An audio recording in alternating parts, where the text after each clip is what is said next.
सामुदायिक परिक्रमा सामुदायिक सेवा केन्द्रद्वारा कार्यक्रम राखिएको यहाँका हाम्रा समाजका साथीहरू उपस्थिति छ र सामुदायिक सेवा केन्द्र विगतदेखि चलाउँदै राख्नु भएको र हजुरको कार्यकालमा जुन हिंसा जिल्लाबाट हाम्रो संस्थाले सम्मानित भएको छ हजुरको कार्यकालमा हजुर राम्रो कन्ट्रिब्युसन गरिदिनु भएको छ। त्यसैले आज हजुरको विदायको कार्यक्रममा हामीहरू सबै साथीभाइहरू उपस्थित भएर हजुरको अझै मनोबल थप गर्नको लागि र हामीहरू हजुर जहाँ पनि जानुहोस् हामीहरूको माया स्नेह त्यही जान्छ र जानकी माताको आशीर्वाद हजुरलाई सधैँ रहन्छ। यही दुई शब्द भन्दै हाम्रो साथीहरूलाई उहाँको माला खाजाहरू लगाएर सम्मान गरिदिनको लागि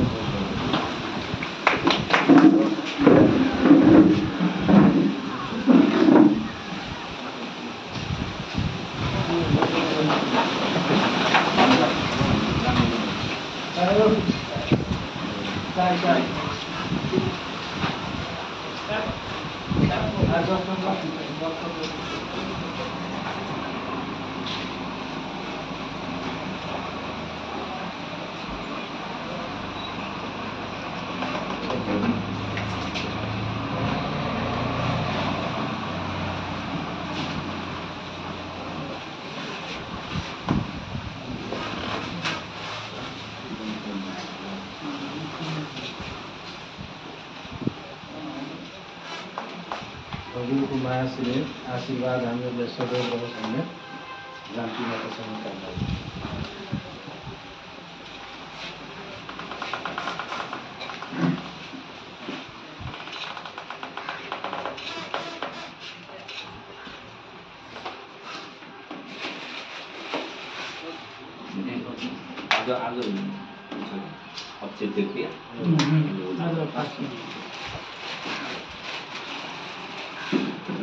हाम्रो कामना पनि छ हजुर डिआइजी भएर जानकी माताले हजुरलाई यहाँ बोलाउनु।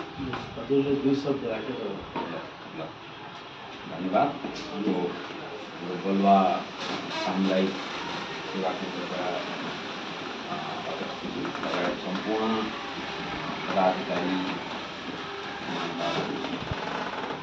अफिसर लगायत हाम्रा बलुवा प्रहरी चौकीका प्रहरी साथीहरू र आज म लगभग पूर्ण 13 महिनाको अवधि सकाएर केही दिनमा म बिदाई भएर जाँदैछु। गत साल चैत्र 25 गते म जिल्लामा हाजिर भएको थिएँ। यद्यपि मैले यसभन्दा अगाडि पनि प्रहरी निरीक्षकको रूपमा यस जिल्लामा सेवा गर्ने अवसर पाएको छु। त्यो हिसाबले मलाई यो जिल्लाको भौगोलिक सांस्कृतिक सामाजिक सांस्कृतिक यहाँको डाइनामिक्सदेखि लिएर यहाँको क्राइम डाइनामिक्स समेत मलाई राम्रो ज्ञान छ र मैले त्यति बेला पनि भनेको थिएँ मलाई यो विभिन्न जिल्लामा मैले गरेको कामको अनुभव मैले संयुक्त राष्ट्रसङ्घमा बसेर एकदम अप्ठ्यारो परिस्थितिमा 4 वर्ष गरी सेवाको अनुभव मेरो अध्ययन मेरो तालिम त्यसले गर्दा मैले जिल्लालाई कुशलतापूर्वक जिल्लाको शान्ति सुरक्षा व्यवस्थापन अपराध अनुसन्धान अपराध रोकथाम लगायत चाहिँ यहाँको मेला पर्व व्यवस्थापनदेखि लिएर सम्पूर्ण कुरामा म राम्रो गर्नेछु भनेर यहाँहरूलाई मैले जुन कुरा प्रतिबद्धता गरेको थिएँ जाहेर गरेको थिएँ र त्यो कुरा चाहिँ अहिले 1 वर्ष हामीले काम गरिरहँदाखेरि एउटा चाहिँ हामी कम्युनिटी इन्गेजमेन्टमा पनि हामीले जिल्लामा धेरै कार्यक्रमहरू अत्यन्तै धेरै कार्यक्रम गरेर सामुदायिक सचेतना सुरक्षा सचेतना विभिन्न किसिमका सचेतना कार्यक्रमहरू र कम्युनिटीमा पुगेर अल्पसंख्यकसँग प्रहरी सार्वजनिक सुनवाई लगायतका कार्यक्रमहरू हामी गऱ्यौँ र कम्युनिटी इन्गेजमेन्टलाई जहिले पनि प्रायोरिटीमा चाहिँ राख्यो जिल्ला प्रहरी कार्यालयले। त्यसमा चाहिँ हामीलाई यो सामुदायिक सेवा केन्द्र हाम्रो रणजितजीको समय रहेको यो सामुदायिक सेवा केन्द्र छ यहाँ यो जिल्लाको सबभन्दा एक्टिभ सामुदायिक सेवा केन्द्र पनि हो र उहाँले पनि ठुलो चाहिँ काम गर्नुभयो मेहनत गर्नुभयो अथक प्रयास गर्नुभयो र त्यसले चाहिँ एउटा प्रहरी र समुदायको बीचमा एउटा पुलको काम पनि सामुदायिक सेवा केन्द्रले गर्यो र सामुदायिक सेवा केन्द्रको कारणले चाहिँ प्रहरी र समुदायको बिचमा चाहिँ एउटा सौहार्दता, विश्वास, भरोसाको वातावरण बन्यो। त्यसको लागि म सामुदायिक सेवा केन्द्र परिवारप्रति, अध्यक्ष, यसको अभिभावक र सम्पूर्ण परिवारप्रति म हार्दिक आभार, कृतज्ञता जाहेर गर्न चाहन्छु। र हामीले चाहिँ दोस्रो कुरा चाहिँ जिल्ला प्रहरी कार्यालयमा यो 1 वर्षको अवधिमा हामीले 218% हिसाबले चाहिँ यो राजस्व सङ्कलनमा चाहिँ अभिवृद्धि गऱ्यौँ। भन्सार राजस्व चाहिँ लगभग दुगुना बढ्यो। त्यसै गरी चाहिँ यो लागु औषध बरामदीमा चाहिँ हामीले रेकर्डै कायम गऱ्यौँ। ठुलो मात्रामा भारततर्फ जाने गाँजादेखि लिएर भारतबाट आउने ब्राउन सुगरदेखि लिएर विभिन्न ड्रग्सहरूको जुन प्रभाव थियो त्यसलाई हामीले रोक्न सफल भयौँ र अहिले चाहिँ ड्रग्सको प्रभाव पनि एकदमै कम भएर गएको छ।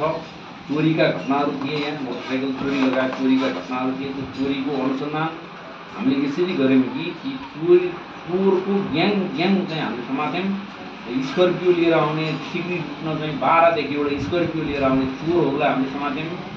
त्यसपछि यहाँबाट इन्डिया लगेर बेच्ने मोटरसाइकल चोर, 12 पर्सातिर लगेर मोटरसाइकल बेच्ने चोरहरू, पहाडतिर लगेर बेच्ने चोरहरू, सम्पूर्ण चोरहरू मात्रै नभएर घर फोडेर गहना बेच्ने चोरहरू लगायत चाहिँ ठुलो मात्रामा चोरको एउटा सञ्जाल चाहिँ समाप्त गरिसकेपछि अहिले मानिसले के भन्नु भएको छ यहाँका जनताले भने चोरी यसरी नियन्त्रण भएको इतिहासमै पहिलोचोटि यसरी चोरी नियन्त्रण भएकै थिएन।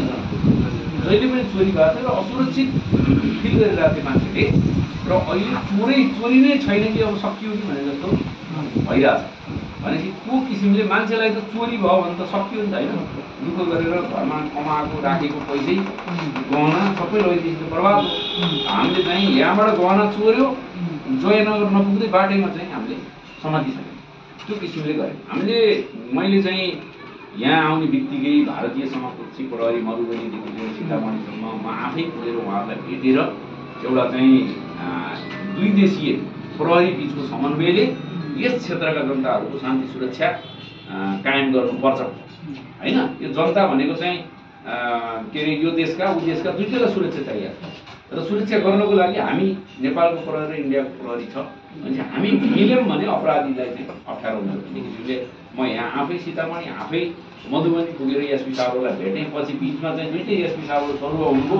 फेरि म चाहिँ 2 ठाउँमा गएर चाहिँ उहाँको एसपी साहबलाई भेटेर एकदम चाहिँ राम्रो समन्वय भारतीय समकक्षीसँग, छिमेकी जिल्लाका प्रहरीहरूसँग, यहाँका नागरिक समाज, पत्रकार, उद्योगी, व्यवसायी, राजनीतिक नेताहरू, महिला, युवा, विभिन्न उद्योगी पेसा व्यवसायीहरूदेखि लिएर सम्पूर्णसँग चाहिँ हामीले काम गऱ्यौँ। यहाँको चाहिँ ट्राफिक व्यवस्थापन, सडक सुरक्षामा पनि उल्लेखनीय प्रगति भएको छ। दुर्घटनाबाट हुने मृत्यु अत्यन्तै कम भएको छ। विपदमा चाहिँ हामीले त्यसरी काम गऱ्यौँ। विपदको पूर्व तयारीदेखि लिएर अन्य सुरक्षा निकायसँग हामीले काम गरेर विपदबाट चाहिँ ठुलो क्षति हुन पाएन। त्यसै गरेर चाहिँ विभिन्न विरोध प्रदर्शन पनि अब अहिले मान्छेले के भनिरहनु भएको भने यदि कोही एसपीको विरुद्ध चाहिँ पब्लिक उत्रेर नारा नलाइकन होइन एकदम चाहिँ गएको एसपीमा एउटा चाहिँ तपाईँ पर्नुहुन्छ भनेर अहिले मान्छेले भनिरहनु भएको छ कि केही भयो भने त्यसरी चाहिँ हामीले मान्छेले विश्वास गर्नु। त्यो विश्वासको कारणले नै बाटोमा चाहिँ मान्छे जानुभयो भन्ने मलाई लाग्छ। त्यसगरी अर्को चाहिँ हामीलाई क्लियर केमा दिनुहुन्छ भने तपाईँ अफिसमा बस्दिनुभयो, तपाईँले चाहिँ एउटा चप्पल नलागेर गएको एउटा सामान्य महिला, सामान्य चाहिँ नागरिकले चाहिँ एसपी साहबलाई भेट्ने अवसर पायो। एसपी साहबले कुरा सुनिदिनुभयो, मैथिलीमा सुनिदिनुभयो र मैथिलीमा जवाब दिनुभयो र तत्काल चाहिँ काम गरिदिनु।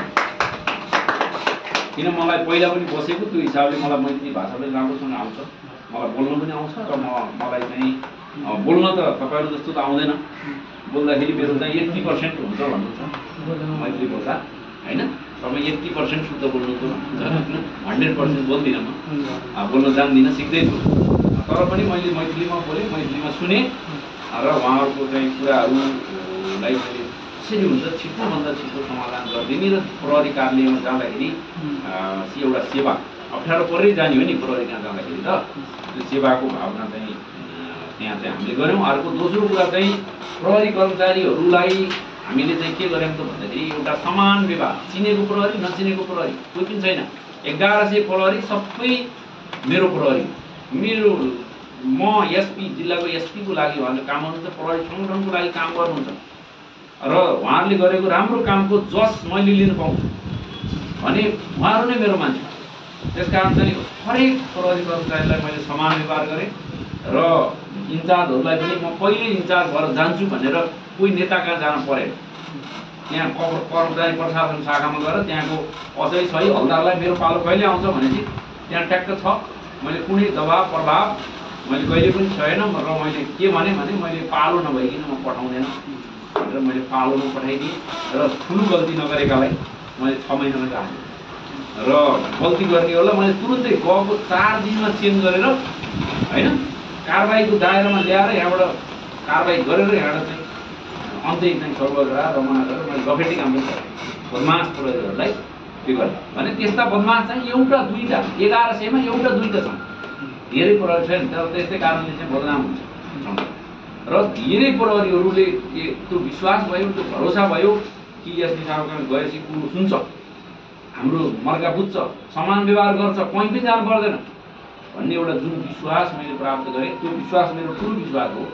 र अहिले म विभिन्न ठाउँमा अहिले बिदाईको लागि मलाई बोलाउँदै हुनुहुन्छ, त्यहाँ गएर चाहिँ कतिपय बोल्दा बोल्दै चाहिँ त्यहाँ होइन उहाँहरूलाई चाहिँ मैले केही गुणहरू लगाएको थिएँ, उहाँहरूलाई अप्ठ्यारो परेको बेलामा चाहिँ मैले काम गरिदिएको थिएँ। उहाँहरू रोएर पनि बिदाई गर्नु त्यो किसिमले एउटा जाँदै गर्दाखेरि काम गरियो, उपलब्धि गरियो, त्यो आफ्नो व्यवसायिक काममा आफ्नो काम गरेको त्यो ठुलो कुरा होइन।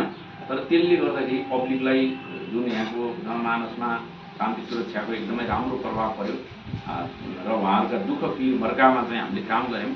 त्यसमा चाहिँ उहाँहरू अनुग्रहित हुनुहुन्छ र यो मिथिला कल्चर पनि हो। मिथिलाको के छ भने यो सांस्कृतिक धार्मिक यो व्यवहारको हिसाबले पनि यो कल्चरले जहिले पनि राम्रो सिकाउँछ होइन। यो जानकी माताको भूमि हो, यो जनक राजाको भूमि हो, यहाँ चाहिँ ठुला ठुला ऋषि मुनिहरूको तपस्याको भूमि हो। त्यो हिसाबले चाहिँ यहाँका मानिसहरूमा एउटा सद्व्यवहार, एउटा चाहिँ एउटा सत्कर्म, एउटा सभ्य संस्कृति यहाँ छ।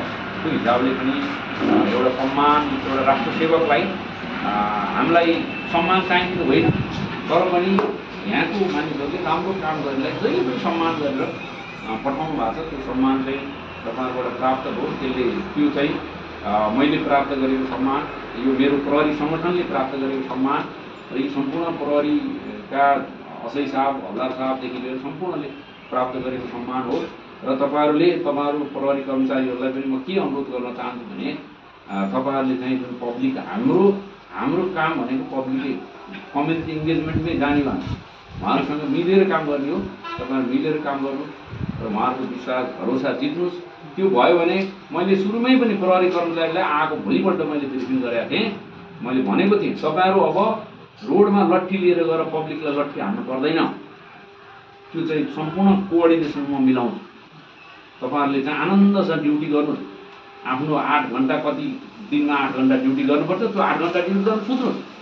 तपाईँलाई पहिला जस्तो बाटामा गएर दिनभरि चाहिँ ड्युटी गर्नुपर्ने के भन्छ त्यो पब्लिकसँग लड्नुपर्ने स्थिति आउँदैन भनेको थिएँ मैले। तपाईँ कतिपय प्रहरी कर्मचारी त्यो मेरो ब्रिफिङमा हुनुहुन्छ भने उहाँहरूलाई याद छ।